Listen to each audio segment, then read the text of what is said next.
পড়ি না এখন ডিজিটাল, মানে 4 রাকাত নামাজ 4 মিনিটে শেষ। এক রুকু করলে সেজদা পাওয়া যায় না, সেজদার তাসবিহ পড়লে আবার এদিকে দেখা যায় যে দ্বিতীয় সেজদায় চলে গেছে অলরেডি ওঠার আগেই। অনেক ক্ষেত্রে ইমাম সাহেবরাও খুব দ্রুত নামাজ পড়ান, অনেক দ্রুত পড়ান। এত দ্রুত নামাজ পড়াবেন কেন? নামাজ জামাতে পড়লে সংক্ষিপ্ত করতে বলা হয়েছে, কিন্তু এত দ্রুত তো পড়তে বলা হয়নি। এখনও দেখবেন মক্কা মদিনায় গিয়ে নামাজ দেখবেন, মাশাআল্লাহ, নামাজটা তাদের মাশাআল্লাহ এটার প্রশংসা না করলে হকা দেওয়া হবে না। নামাজটা অসাধারণ, ধীর স্থিরভাবে ফজরের নামাজ 20 মিনিট 15 মিনিট 20 মিনিট পড়াচ্ছে নামাজ, রিল্যাক্স। নামাজে দাঁড়ালে চমৎকার তেলাওয়াত হচ্ছে, আপনি ভুলে যাচ্ছেন নিজেকে। তেলাওয়াত হবে চমৎকার, এবং সবচেয়ে ভালো যিনি তেলাওয়াত করতে পারেন তাকে নামাজে দিতে হবে। রিল্যাক্সে নামাজ পড়বে। ক্ষেত্র বিশেষে আপনি শর্ট করতে পারেন, কিন্তু সব সময় কেন আমরা 4 রাকাত নামাজ 3 মিনিটে শেষ করে দিব? আবার নামাজের পর দোয়াটা হবে লম্বা, অথচ নামাজটাই ছিল দোয়া, নামাজটাই কিন্তু দোয়া। এখন সেজদায় আমরা যদি কান্নাকাটি করতে না শিখি, আল্লাহর সামনে আমি মাথা নত করেছি, এখানে নিজের মনের যত আবেগ আকুতি দোয়া এগুলো আল্লাহর সামনে ঢেলে না দিতে পারি, এই দোয়া কালাম না শিখি, তাহলে তো নামাজের আধ্যাত্মিকত্ব অর্জন হলো না।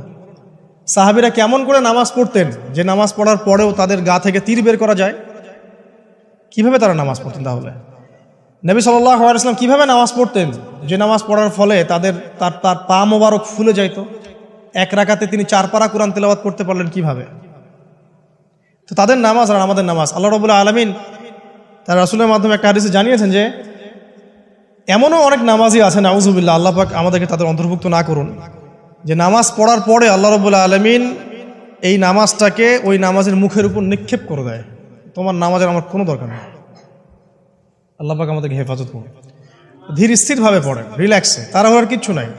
ওয়ামা খালাকতুল জিন্না ওয়াল ইনসা ইল্লা লিয়াবুদুন, শুধুমাত্র আল্লাহর ইবাদত করার জন্যই তো পৃথিবীতে এসেছে। হোক না দোকানটা 5টা মিনিট পরে খুললে কি হবে? হ্যাঁ, জমিতে যান, জমিতে আধা ঘন্টা পরে গেলে কি হবে? যে আল্লাহ পাক আপনাকে বাঁচিয়ে রাখতে পারেন, সে আল্লাহ পাক আল্লাহর পথে সময় দিলে আপনাকে অফুরন্ত রিজিকও তো দিতে পারেন না? আপনি আল্লাহর হয়ে যান, বাকি সব আল্লাহ আপনার দায়িত্ব নিয়ে নেবেন ইনশাআল্লাহ। আপনি নিজে আল্লাহর হয়ে যান, আপনার সব কিছু দায়িত্ব কে নিয়ে নেবে? আল্লাহ নিয়ে নেবে। তো আল্লাহ পাক আমাদেরকে ধীর স্থিরভাবে আধ্যাত্মিকত্ব অর্জন করে নামাজ পড়ার তৌফিক দান করুন, আমিন। তো দেখুন, আল্লাহকে পাওয়ার সবচেয়ে সেরা মাধ্যম কি? নামাজ। তার আগে বলেছি নবী সাল্লাল্লাহু আলাইহি ওয়াসাল্লামের অনুসরণ। আল্লাহকে পাওয়ার তৃতীয় একটা মাধ্যম বলে দিই আমি, সওম বা রোজা রাখা। অল্প সময় গুটিয়ে নিচ্ছি, সওম বা রোজা রাখা। রোজা কেন আল্লাহকে পাওয়ার মাধ্যম জানেন? কারণ রোজা রাখা অবস্থায় আমরা কিন্তু গোপনে পানাহার করি না, করি? আমরা রোজা রেখেছি, গোপনে কিন্তু পানি খেতে পারি, কেউ দেখবে না। গোসল করছেন, আপনি পানি খেতে পারেন, কেউ দেখবে না। লুকিয়ে লুকিয়ে আপনি কিন্তু খাবার খেতে পারেন, কেউ দেখবে না, বাসায় কেউ নাই দেখার, কিন্তু আপনি খান না। আপনি সবর করেন, সহ্য করেন, একদম সূর্যাস্তের সময় গিয়ে আপনি ইফতার করেন। এই যে কাজটা আপনি কেন করেন? কারণ আপনি ফিল করেন যে আল্লাহ আপনাকে দেখছেন। কেউ আপনাকে দেখুক না দেখুক, আল্লাহ আপনাকে দেখছেন। এটাই হচ্ছে ইহসান, এটাই হচ্ছে আল্লাহ পাকের মারিফতকে উপলব্ধি করা। আল্লাহ রাসূল সাল্লাল্লাহু আলাইহি ওয়াসাল্লাম বলেছেন, ইহসান হচ্ছে আনতা আবুদাল্লাহ কাআন্নাকা তারা, তুমি এমনভাবে আল্লাহর ইবাদত করবে যেন তুমি আল্লাহকে দেখছো। ওয়া ইল্লাম তাকুন তারাহু ফাইন্নাহু ইয়ারাক, তুমি আল্লাহকে দেখতে না পারলেও বিশ্বাস করবে আল্লাহ তোমাকে দেখছেন। এটা রোজা রাখলে উপলব্ধি হয় না যে আল্লাহ আমাকে দেখছেন? এটা হচ্ছে আল্লাহকে পাওয়ার মাধ্যম। এই জন্য রমাজানের রোজা অবশ্যই রাখবো ইনশাআল্লাহ। পাশাপাশি এই যে সোমবার, বৃহস্পতিবার, বা এই যে মাসের 3 দিন আইয়ামে বীজের সওম আছে, 13, 14, 15, আরাফার সওম, আশুরার সওম বা নফল সওম, এগুলো রাখার অভ্যাস করলে আল্লাহকে পাওয়া যাবে ইনশাআল্লাহ তাআলা। আল্লাহ পাক আমাদেরকে বেশি বেশি সওম রাখার তৌফিক দান করুন। এবং আমাকে, আপনাদের সবাইকে বিগত জীবনে আমরা যারা বিভিন্ন সময় সওম রাখি নাই বা রাখতে পারি নাই, বা বিভিন্ন সালাত পড়ি নাই, পড়তে পারি নাই, এগুলোকে হিসেব করে আদায় করার তৌফিক আল্লাহ পাক দান করুন, আমিন। 4 নম্বর একটা মাধ্যম বলে দিই আল্লাহকে পাওয়ার, সেটা হলো তিলাওয়াতে কোরআন। কোরআন তেলাওয়াত যে যত বেশি করবে, অর্থ উপলব্ধি করে পড়বে, সে আল্লাহ পাককে চাক্ষুষ পাবে ইনশাআল্লাহ। মানে আল্লাহ রাব্বুল আলামিন একটা চিঠি দিয়েছেন, মনে করেন আপনাকে, আপনার একজন, কথার কথা এক্সাম্পল দিচ্ছি, যে আপনার কোনো একজন বন্ধু আছে অনেক দূরের কোনো দেশে, তা আপনি তাকে দেখেনও নাই, আপনি তাকে চিনেনও, মানে আপনি তার চেহারা দেখেন নাই, তাকে চিনেন না, তার সাথে যোগাযোগের মাধ্যম হচ্ছে আপনার চিঠি বা মেসেজ, ঠিক আছে? এখন সে আপনাকে কিছু মেসেজ পাঠালো, এই মেসেজের মধ্যে সে কিছু ইনস্ট্রাকশন দিয়েছে যে এইগুলো করতে হবে, এগুলো করতে হবে, বা আপনার প্রতি ভালোবাসার ইজহার করছে। মানে এই মেসেজটা যদি আপনি পড়তে পারেন, তাহলে আপনি আপনার বন্ধুর সাথে একটা কানেকশন তৈরি করলেন না? বুঝতে পারছি না? আচ্ছা, এখন সমস্যা হচ্ছে কি, আমরা ওই মেসেজটা পড়তেই পারি না। আমরা তো কোরআনটা পড়তেই জানি না, তাহলে মেসেজটা পাবো কিভাবে? আর যারা পড়তে জানি সেই ভাষাটা বুঝি না। এখন ওই বন্ধু মনে করেন চিঠি লিখেছে বাংলা ভাষায়, আর আপনি বাংলা পড়তে জানেন না, তাহলে কি পারবেন উপলব্ধি করতে তার মনের ভাব, সেই বন্ধুর আবেগ, ভালোবাসা, প্রেম আপনি কি উপলব্ধি করতে পারবেন? লিখেছে সে উর্দু দিয়ে বা ইংরেজিতে, আপনি ইংরেজি বোঝেন না, ইংরেজি লিখতে পারেন না, তাহলে কি আপনি তার চিঠি বুঝতে পারবেন? এখন আমরা যেহেতু আরবি বুঝি না, এই কারণে কোরআনের মধ্যে কি বলেছেন আল্লাহ রাব্বুল আলামিন আমরা উপলব্ধি করতে পারছি। আমি কি বুঝাতে পারছি? তো কোরআন শুধুমাত্র তিলাওয়াত করা যথেষ্ট নয়। তিলাওয়াত করলে আপনি প্রত্যেক হরফে 10 টাকা পাবেন, কোনো সমস্যা নাই, কিন্তু ওই মেসেজটাকে উপলব্ধি করতে হলে আপনার অর্থটা জানতে হবে। অর্থ জানলে পরে আপনি দেখবেন আল্লাহকে আপনি চাক্ষুষ সামনে পাচ্ছেন ইনশাআল্লাহ তাআলা। আপনি হতাশ হয়েছেন, হতাশা দূর করার জন্য সূরা আছে কোরআন। বিপদে পড়েছেন, বিপদ দূর করার সূরা আছে কোরআন। আপনার রিজিকের সমস্যা কাটানোর সূরা কোরআনে আছে। কোনো হাজতের প্রয়োজন, সূরা ইয়াসিন, হাজতের সূরা চলে আসে। অসুস্থ হয়েছেন, শেফার সূরা কোরআনে আছে। বা কাউকে জিন টোনা করা হয়েছে, বানটোনা করা হয়েছে, ওর শেফাও কোরআনে আছে। এমন কোনো বিষয় নাই যেটা আল্লাহ রাব্বুল আলামিন কোরআনের মধ্যে নাজিল করেন নাই। ব্যবসা করতে চান, কোরআন কথা বলবে, ঠিক আছে? আপনি সামাজিক বিষয়ে ডিল করতে চান, সূরা হুজুরাত কথা বলবে। আপনি ইতিহাস ভালোবাসেন, কোরআনে ইতিহাস দিয়ে ভর্তি করা আছে। আপনি কাব্য ভালোবাসেন, কবিতা পড়তে ভালোবাসেন, কোরআনের মধ্যে কবিতা দিয়েও ভর্তি আছে। আর রহমান আল্লামাল কোরআন খালাকাল ইনসান, এখানে ছন্দ আছে না? প্রত্যেকটা ছন্দ, ওয়ান নাজমি ইযা হাওয়া মা দাল্লা সাহিবুকুম ওয়া মা গাওয়া ওয়া মা ইয়ানতিকু আনিল হাওয়া, ছন্দ আছে না? আপনি উপন্যাস ভালোবাসেন, কোরআনে অনেক উপন্যাস আছে। যা চান তাই পাবেন কোরআনে। এক কথায় আপনি আল্লাহকে পাবেন কোরআনের মধ্য দিয়ে। তো কোরআনের সাথে যার সম্পর্ক যত বেশি, আল্লাহর মারেফত সে তত বেশি পাবে ইনশাআল্লাহু আজ্জা ওয়া জাল। 4টা বলেছি না? 5 নম্বর হচ্ছে হজ ওমরা করা। হজ ওমরা আল্লাহ পাক আমাদের সবাইকে বেশি বেশি করার তৌফিক দেখ। হজ এবং ওমরা এমন কিছু কাজ আছে যে কাজগুলো সরাসরি আপনার সাথে আল্লাহ পাকে কানেকশন করা হবে। আরাফার মাঠে যাবেন, ওই মাঠে কি কিয়ামত হবে না? আল্লাহকে চিনতে পারবেন এখানেই। তারপরে যে সাই করেন না, সাফা মারওয়া সাই করে, ওখানে গেলে আপনি বুঝতে পারবেন যে কিভাবে ইসমাইল আলাইহিস সালামকে পানি দেওয়ার জন্য তার মা হাজারা এখানে দৌড়াদৌড়ি করেছে। বাইতুল্লাহ দেখবেন, আপনি চিনবেন যে আল্লাহর তাওহীদ কি জিনিস। চোখে দেখার সাথে সাথে আপনার ভিতরে এমন একটা ফিলিংস আসবে যেটা ভাষায় প্রকাশ করা যাবে না। চোখে দেখার সাথে সাথে এমন একটা ফিলিংস আসবে, আপনাকে আমি এটা ভাষায় প্রকাশ করে বোঝাতে পারবো না। আপনি জানবেন ইব্রাহিম আলাইহিস সালাম এবং তার ছেলে ইসমাইল আলাইহিস সালাম বাপ বেটা মিলে রাজমিস্ত্রির কাজ করেছে। এটা আপনি জামজাম কূপ দেখবেন, পানি পান করবেন, আল্লাহকে চিনতে পারবেন যে এই কূপ তো অলৌকিক, এই কূপের মতো কূপ নাই পৃথিবীতে, এর পানি কখনো শেষ হয় না, এবং এই পানি খেয়ে মানুষ বেঁচে থাকতে পারে, খাবারের দরকার হবে না। দীর্ঘদিন পর্যন্ত এই পানি খেয়ে মানুষ বেঁচে থাকতে পারবে, খাবারের প্রয়োজন হয় না। তো এই পানির মধ্যে এমন কিছু উপাদান আছে যেটা মানুষের শরীরের রোগগুলোকে শেফা দিয়ে দিবে ইনশাআল্লাহ তাআলা আল্লাহর হুকুমে। তো প্রত্যেকটা কাজে রাসূল সাল্লাল্লাহু আলাইহি ওয়াসাল্লাম শহরে গেছেন মদিনায়, ওই মদিনার বাতাসটা আপনাকে বলে দিবে যেটা এটা একটা অন্যরকম শহর, ঠিক আছে? রাসূল সাল্লাল্লাহু আলাইহি ওয়াসাল্লামের রওজায় যাবেন, সামনে দাঁড়াবেন, আপনি আল্লাহকে চিনতে পারবেন। আপনি আর পৃথিবীতে থাকবেন না, অন্য জগতে চলে যাবেন। ওই যে বাকিউল গারকাত আছে, সাহাবীদের কবরস্থান জান্নাতুল বাকি, ওখানে ঢুকবেন, আপনার কাছে মনে হবে যে পৃথিবীটা আসলে কিছুই না। পৃথিবীর সবচেয়ে সেরা মানুষগুলো এই মাটির নিচে শুয়ে আছে, ওখানে আপনাকে খুবই তুচ্ছ মনে হবে তাদের সামনে।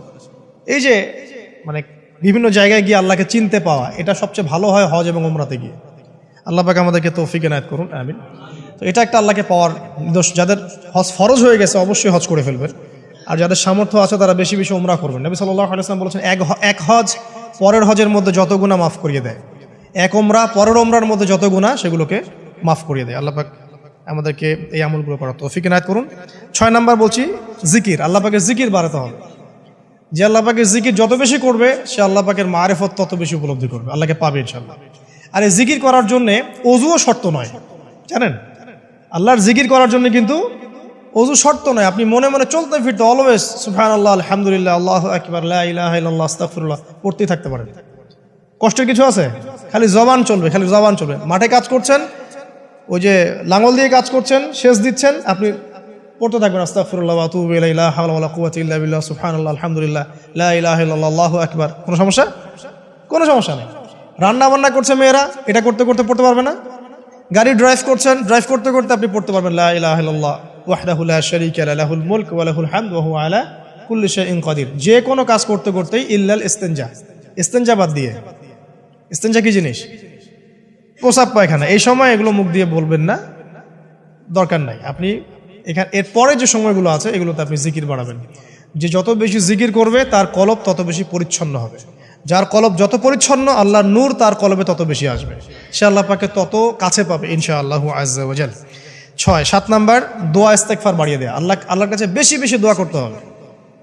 দোয়া বাড়িয়ে দেন। দোয়ার জন্য হুজুর ডাকতে হবে না, দোয়ার জন্য আমাকে ডেকে বাসায় খাওয়ানোরও দরকার নেই। আপনার দোয়ার জন্য আপনি যথেষ্ট। নামাজে দাঁড়ান, নামাজের সেজদায় দোয়া করেন। নফল নামাজ পড়েন, নফল নামাজের সেজদায় দোয়া করেন। নামাজের পরে হাত তুলে দোয়া করেন প্রয়োজনে। নামাজে সালাম ফেরানোর আগে দোয়া করেন। যে কোনো ভালো কাজ করেছেন তারপর দোয়া করেন, ঠিক আছে? কোরআন তেলাওয়াত করলেন, দোয়া করেন। তাহাজ্জুদের ওয়াক্তে দোয়া করেন। বৃষ্টি পড়ছে তখন দোয়া করেন, ঠিক আছে? মানে দোয়া কবুলের মোমেন্ট, সময়গুলো, আজান হয়েছে, আজান ইকামতের মাঝখানে দোয়া করেন। এই যে এখন খুতবা হচ্ছে, এই সময় দোয়া করেন, দোয়া কবুল হবে। দিনী মসজিদে বসেছেন, দোয়া করেন। দোয়া করতে থাকেন মনে মনে। যত বেশি আপনি দোয়া করতে পারবেন আল্লাহর কাছে, ইনশাআল্লাহ আল্লাহকে আপনি তত কাছে পাবেন ইনশাআল্লাহ। এটা আল্লাহকে পাওয়ার অন্যতম মাধ্যম। এবং ইস্তেগফার, ইস্তেগফার মানে কি? তওবা করা। আস্তাগফিরুল্লাহাল্লাযী লা ইলাহা ইল্লা হুয়াল হাইয়ুল কাইয়ুম ওয়া আতুবু ইলাইহি। এটা বেশি বেশি পড়বেন। দিনে কমপক্ষে 70 বার বা 100 বার পড়ার চেষ্টা করবেন। আল্লাহ পাক তৌফিক দান করুন। কয়টা বলেছি ভাই? 7টা। আচ্ছা, 8 নাম্বার হচ্ছে সদকা করা। সদকা, দান সদাকা আল্লাহর কাছে খুব বেশি পছন্দের। দান সদকা করার জন্য সম্পদ লাগে না। আমার কথা শোনেন, দান সদকা করার জন্য সম্পদ লাগে না, কলিজা লাগে, মন লাগে। বহু বড় বড় মানুষ আছে দান সদকা করতে পারে না, কোটিপতি, জাকাত দেয় না, আছে না? আর বহু গরিব মানুষ ভ্যান চালায়, কৃষিকাজ করে, দেখবেন 100 টাকা দান করে দিল। মন থাকতে হয়, মন, কলিজা বড় থাকতে হয়। তো যাদের কলিজা বড়, মন বড়, তারা দান সদকা করতে পারবে ইনশাআল্লাহ। আর যার মন বড় সেখানেই তো আল্লাহ নূর আসবে। সংক্ষিপ্ত মনে কি, সংকীর্ণ মন আল্লাহ নূর কোত্থেকে আসবে? কথা বুঝতে পারেন নাই? তো দান সদকা বাড়ান। আপনি 1 টাকা দান করেন, 5 টাকা দান করেন, হালাল রিজিক থেকে 1 টাকা দান করেন, সেটা আল্লাহর কাছে অনেক বেশি পছন্দের। একটা হাদিসে নবী সাল্লাল্লাহু আলাইহি ওয়াসাল্লাম বলেছেন, হালাল উপার্জন থেকে আল্লাহর বান্দারা যখন একটা খেজুরও দান করে, আল্লাহ পাক সেই একটা খেজুরকে আস্তে আস্তে বড় করতে থাকেন, বড় করতে থাকেন, বড় করতে থাকেন। এটা এক পর্যায়ে পাহাড়ের সমান হয়ে যায়। এবং কিয়ামতের মাঠে মানুষ তার দান এবং সাদাকার যে ছায়া, এই ছায়ার নিচে অবস্থান করবে। আপনার বিপদ হয়েছে, দান সদকা করেন, বিপদ দূর হয়ে যাবে ইনশাআল্লাহ। জটিল কোনো রোগ হয়েছে, কোনো ডাক্তার ট্রিটমেন্ট করতে পারছে না, সদকা করেন, রোগ ভালো হয়ে যেতে পারে ইনশাআল্লাহ। সদকার ব্যাপক ফজিলত আছে। সদাকা, দান সদাকা, দোয়া, এগুলো তাকদিরের যে বিপদ আপদগুলো আছে না, ঝুলে আছে, আমাদের তাকদিরে বিপদ আছে না অনেক, এগুলোকেও সরিয়ে দিতে পারে আপনার। এই শক্তি আছে দোয়া এবং দান সদকার মধ্যে। আল্লাহ পাক আমাদেরকে বেশি বেশি সদাকা করার তৌফিক দান করুন, আমিন। আর সদাকা নফল না করতে পারলেও কমপক্ষে ফরজ জাকাতটুকু দিবেন। ফরজ জাকাতটুকু দিবেন, কারণ জাকাত, সদকা এবং ব্যবসা এগুলো হচ্ছে ইসলামিক অর্থনীতির মূল ভিত্তি, এর সাথে কৃষিকাজ। আর দুটো বলে শেষ করে দেই। 9 নম্বর হচ্ছে আমর বিল মারুফ এবং নাহি আনিল মুনকারের কাজ করা, মানে সৎ কাজের আদেশ করা, মানুষকে অসৎ কাজে নিষেধ করা। এই কাজটা যে যত বেশি করবে সে তত বড় ব্যবসায়ী। কারণ কি, আপনার দাওয়াতে, আপনার লেকচার শুনে, আপনার বই পড়ে, আপনার নসিহত শুনে যদি একটা মানুষও দিনের পথে ফিরে আসে, ওই একটা মানুষের সারা জীবনের যে নেক কাজ, এই সমস্ত নেক কাজের একটা অংশ আপনি পাবেন। আবার আপনি কাউকে অন্যায় থেকে বারণ করেছেন, আপনার দাওয়াত শুনে কেউ সিগারেট ছেড়ে দিয়েছে, মাদক ছেড়ে দিয়েছে, জেনা ছেড়ে দিয়েছে, পণ ছেড়ে দিয়েছে, বা হারাম সুদ ছেড়ে দিয়েছে, ওই মানুষটা এখন সারা জীবন যত ভালো কাজ করবে, এই পুরো ভালো কাজের একটা অংশ আপনি পাবেন ইনশাআল্লাহ। এর চেয়ে বড় কিন্তু কোনো ব্যবসা নাই। এই কাজটা করলে আল্লাহ পাকের রহমত নেমে আসে, আর এই কাজটা ছেড়ে দিলে আল্লাহ পাকের গজব নেমে আসবে। যখন মানুষ ন্যায়ের আদেশ এবং অন্যায় নিষেধ ছেড়ে দিবে, আল্লাহর গজব নেমে আসবে। আর মানুষ যত বেশি সৎ কাজে আদেশ করবে, অসৎ কাজে নিষেধ করবে, আল্লাহর রহমত তত কাছে আসবে ইনশাআল্লাহ। আল্লাহকে পাওয়া যাবে ইনশাআল্লাহ তাআলা। আল্লাহ পাক আমাদেরকে তৌফিক এনায়েত করুন। আর সর্বশেষ একটা বলে শেষ করে দেই, সেটা হলো যে আল্লাহর দিনকে, আল্লাহর দিনের খেদমত করা বা দিনের কল্যাণে নিজেকে নিয়োজিত রাখা। আল্লাহর দিনের খেদমত করা বা দিনের কল্যাণে নিজেকে নিয়োজিত করলে আল্লাহ পাককে পাওয়া যাবে ইনশাআল্লাহ। এই পৃথিবীতে আল্লাহ পাকের সবচেয়ে গুরুত্বপূর্ণ জিনিসটা কি, নিয়ামতটা কি? আল্লাহর দিন না? এই দিন ছাড়া কি পৃথিবীতে আর কিছু আছে? একটা হাদিসে আসছে যে পুরো পৃথিবীটাই তো অভিশপ্ত। পুরো পৃথিবীটা কি? অভিশপ্ত। শুধুমাত্র দিনের এলেম অর্জনের জায়গা ছাড়া, তালেবে এলেমদের জায়গা ছাড়া, দিনী মাহফিলগুলো ছাড়া, যেখানে নামাজ হয় এই জায়গাগুলো ছাড়া বাকি সব অভিশপ্ত জায়গা। তো এখানে পৃথিবীতে সবচেয়ে গুরুত্বপূর্ণ এবং ইম্পর্টেন্ট, আল্লাহর কাছে প্রিয় জিনিসটা কি? আল্লাহর দিন।